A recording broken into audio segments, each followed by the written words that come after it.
ಪ್ರಧಾನವಾದಂಥ ರಾಷ್ಟ್ರ. ದೇಶದ 65% ಜನರು ಕೃಷಿಯನ್ನ ಅವಲಂಬಿಸಿದ್ದಾರೆ. ಕೃಷಿಯಲ್ಲಿ ಸಾವಯವ ಕೃಷಿ ಹಾಗೂ ರಾಸಾಯನಿಕ ಕೃಷಿ ಎಂಬ 2 ವಿಧಗಳಿವೆ. ಆದ್ರೆ ಇತ್ತೀಚಿನ ದಿನಗಳಲ್ಲಿ ರೈತರಿಗೆ ಹೆಂಗಾಗಿದೆ ಅಂತಂದ್ರೆ ಯಾವುದು ಸಾವಯವ ಕೃಷಿ, ಯಾವುದು ರಾಸಾಯನಿಕ ಕೃಷಿ ಎಂಬ ಅರಿವಿಲ್ಲ. ಹಾಗೆ ಕೃಷಿಯನ್ನ ಮಾಡ್ತಾ ಇದ್ದಾರೆ. ಹಾಗಾದ್ರೆ ನೀವು ನನ್ನ ಕೇಳ್ಬೋದು, ಸಾವಯವ ಕೃಷಿ ಅಂದ್ರೆ ಏನಮ್ಮ ಅಂತ. ಖಂಡಿತವಾಗ್ಲೂ ಹೇಳ್ತೀನಿ. ಸಾವಯವ ಕೃಷಿ ಅಂತಂದ್ರೆ ಯಾವುದೇ ರೀತಿಯ ರಾಸಾಯನಿಕ ಪ್ರಚೋದಕಗಳನ್ನ ಬಳಸದೆ ಮಾಡುವಂತ ಕೃಷಿಯೇ ಸಾವಯವ ಕೃಷಿ. ಇದು ಇತ್ತೀಚಿನ ದಿನಗಳಲ್ಲಿ ತನ್ನ ಮಹತ್ವವನ್ನು ಪಡೆದುಕೊಂಡಿದೆ. ಆದರೆ ಹಳೆಯ ಕೃಷಿ ಪದ್ಧತಿಯಾಗಿದ್ದು ಭಾರತದಲ್ಲಿ ಸ್ವಾತಂತ್ರ್ಯ ಸಿಗೋಕ್ಕಿಂತ ಮುಂಚೆ ಜಾರಿಯಲ್ಲಿದ್ದಂಥ ಕೃಷಿ ಪದ್ಧತಿ. ಹಾಗೆ 1950ರಲ್ಲಿ ಏನಾಗುತ್ತೆ, ಚೀನಾ ಹಾಗೂ ಪಾಕಿಸ್ತಾನದ ನಡುವೆ ಯುದ್ಧ ನಡೆಯುತ್ತೆ. ಆ ಸಂದರ್ಭದಲ್ಲಿ ಭಾರತದಲ್ಲಿ ಆಹಾರದ ಅಭಾವ ಉಂಟಾಗಿ ನಾವು ಅಮೆರಿಕದಿಂದ ಆಹಾರವನ್ನು ಆಮದು ಮಾಡಿಕೊಳ್ತೇವೆ. ಆಗ ಅಲ್ಲಿ ರಾಸಾಯನಿಕ ಕೃಷಿ ಪದ್ಧತಿ ಜಾರಿಯಲ್ಲಿತ್ತು. ಇದನ್ನ ಕಂಡಂತ MS ಸ್ವಾಮಿನಾಥನ್ ರವರು ಭಾರತದಲ್ಲೂ ಕೂಡ ರಾಸಾಯನಿಕ ಕೃಷಿ ಪದ್ಧತಿಯನ್ನ ಪರಿಚಯಿಸಿದ್ರು. ಅಂದ್ರೆ ನೋಡ್ರಿ, ನಾವು ನಮ್ಮ ಅವನತಿಗೆ ಮೊದಲ ಹೆಜ್ಜೆಯನ್ನ ಇಟ್ಟಂತಾಯ್ತು. ಮಾನವನ ಆಸೆಗಳಿಗೆ ಮಿತಿಯೇ ಇಲ್ಲದಂತೆ ದುರಾಸೆ ಹೆಚ್ಚಾಯಿತು. ಇದರಿಂದ ಏನಾಯ್ತು, ಪ್ರತಿಯೊಬ್ಬರ ಮನೆಗಳಲ್ಲೂ ಕೂಡ ರಾಸಾಯನಿಕ ಗೊಬ್ಬರಗಳ ಬಳಕೆ ಹೆಚ್ಚಾಯಿತು.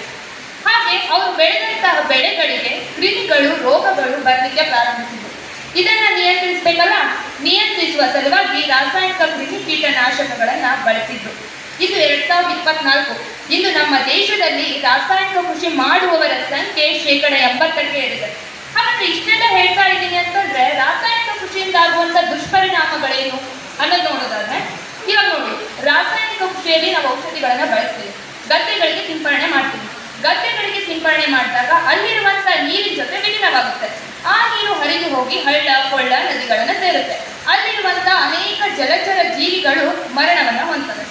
ಇಷ್ಟೇ ಯಾಕ್ರಿ, ಈ ರಾಸಾಯನಿಕ ಕೃಷಿಯಿಂದ ತಂತ್ರಜ್ಞಾನಗಳ ಬಳಕೆ ಹೆಚ್ಚಾಯಿತು.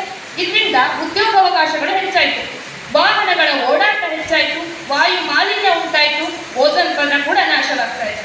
ಹಾಗೆ ಮಣ್ಣಿನಲ್ಲಿರುವಂತಹ ಸೂಕ್ಷ್ಮ ಜೀವಿಗಳು, ಪೋಷಕಾಂಶಗಳು ಮರಣ ಹೊಂದಿತ್ತು. ಇದರಿಂದಾಗಿ ಭೂಮಿ ಬರಡಾಯಿತು, ಮಣ್ಣಿನ ಫಲವತ್ತತೆ ಹೋಯಿತು, ಮಣ್ಣಿನ ಸವಕಳಿ ಉಂಟಾಯಿತು. ನಾವೀಗ ಕ್ರಿಮಿಕೀಟನಾಶಕಗಳನ್ನ ಬೆಳೆದಂತಹ ಬೆಳೆಗಳಿಗೆ ಸಿಂಪರಣೆ ಮಾಡ್ತೀವಿ.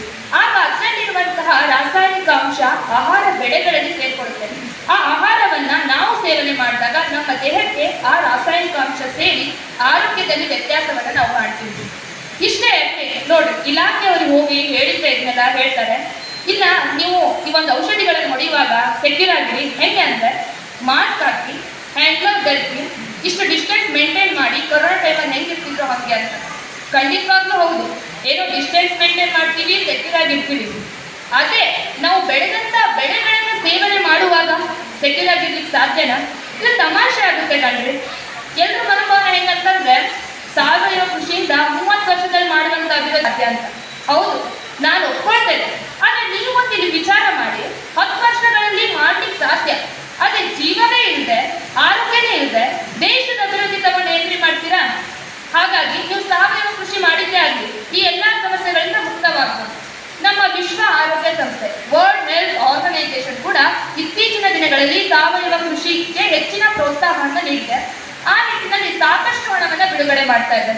ಇಷ್ಟೆಲ್ಲ ಹೇಳ್ತಿದ್ದಾಳೆ, ಹಾಗಾದ್ರೆ ಸಾವಯವ ಕೃಷಿಯಿಂದ ಆಗುವಂತ ಪ್ರಯೋಜನಗಳೇನು ಅಂತ ನಿಮ್ಮೆಲ್ಲರಿಗೂ ಅನಿಸ್ಬೋದು. ಖಂಡಿತವಾಗ್ಲೂ ಹೇಳ್ತೀನಿ, ಈ ಸಾವಯವ ಕೃಷಿಯಲ್ಲಿ HIV ಬೀಜಗಳ ಅಗತ್ಯವಿರೋದಿಲ್ಲ. ಹಾಗಾಗಿ ಹಣ ಉಳಿಸ್ಬೋದು. ಅಗ್ಗದ ಒಳಹರಿವಿನಿಂದ ರೈತರ ಹೂಡಿಕೆ ಮೇಲೆ ಒಳ್ಳೆ ಲಾಭ ಗಳಿಸ್ಬೋದು. ನಾವು ಭಾರತ ಅಷ್ಟೇ ಅಲ್ಲ, ಜಗತ್ತಿನಲ್ಲಿ ಯಾವ್ಯಾವ ರಾಷ್ಟ್ರಗಳಿದಾವೋ ಆ ಎಲ್ಲಾ ರಾಷ್ಟ್ರಗಳಲ್ಲೂ ಕೂಡ ಸಾವಯವ ಕೃಷಿ ಪದಾರ್ಥಗಳಿಗೆ ಹೆಚ್ಚಿನ ಬೇಡಿಕೆ ಇದೆ. ಹಾಗಾಗಿ ರಫ್ತು ಹೆಚ್ಚಾಗುತ್ತೆ, ಆದಾಯ ಗಳಿಸ್ಬೋದು. ಇದರ ಜೊತೆಯಲ್ಲಿ ಪೌಷ್ಟಿಕಯುತವಾದಂತಹ ಆಹಾರ ನಮ್ಗೆ ದೊರೆಯುತ್ತೆ. ಅದಷ್ಟೇ ಅಲ್ಲ, ನಾವು ಸಾವಯವ ಕೃಷಿಯಲ್ಲಿ ಯಾವುದೇ ರೀತಿಯ ರಾಸಾಯನಿಕ ಅಂಶಗಳನ್ನ ಸೇರಿಸೋದಿಲ್ಲ. ಆ ಕಾರಣದಿಂದಾಗಿ ಪರಿಸರ ಹಾನಿಯನ್ನು ಕೂಡ ತಡೆಗಟ್ಟಬಹುದು. ಇನ್ನೊಂದೇನಂದ್ರೆ ಎಲ್ಲರ ಮನೋಭಾವನೆ ಹೆಂಗೆ, ಇಲ್ಲ ಸಾವಯವ ಕೃಷಿಯಿಂದಲೂ ಕೂಡ ಕೆಲವೊಂದಿಷ್ಟು ಅಪಾಯ ಅನ್ನೋಕ್ಕಿಂತ ಕೆಲವೊಂದಿಷ್ಟು ಪ್ರಯೋಜನ ಇಲ್ಲ ಅಂತ. ಅಂದ್ರೆ ನಾನು ವಿರುದ್ಧವಾಗಿ ವಾದ ಮಾಡುವವರು, ರಾಸಾಯನಿಕ ಕೃಷಿ ಉತ್ತಮ ಅಂತ ಹೇಳಿ ವಾದ ಮಾಡುವವರು ಹೇಳ್ತಾರೆ, ಇಲ್ಲ ಸಾವಯವ ಕೃಷಿಯಿಂದಲೂ ಕೆಲವೊಂದಿಷ್ಟು ಲಾಭ ಇಲ್ಲ ಅಂತ. ಹೌದು, ನಾನು ಒಪ್ಕೊಳ್ತೇನೆ. ಸಾವಯವ ಕೃಷಿಯಿಂದ ಇಲ್ಲದೆ ಇರುವಂತ ಪ್ರಯೋಜನ ಏನು ನೋಡೋದಾದ್ರೆ, ಈ ಸಾವಯವ ಕೃಷಿಯಲ್ಲಿ ಬೆಳೆಗಳು ಸೀಮಿತವಾಗಿರ್ತವೆ, ಆಯ್ಕೆ ಮಾಡ್ಕೊಳ್ಳಿಕ್ಕೆ ಸಾಧ್ಯವಾಗೋದಿಲ್ಲ.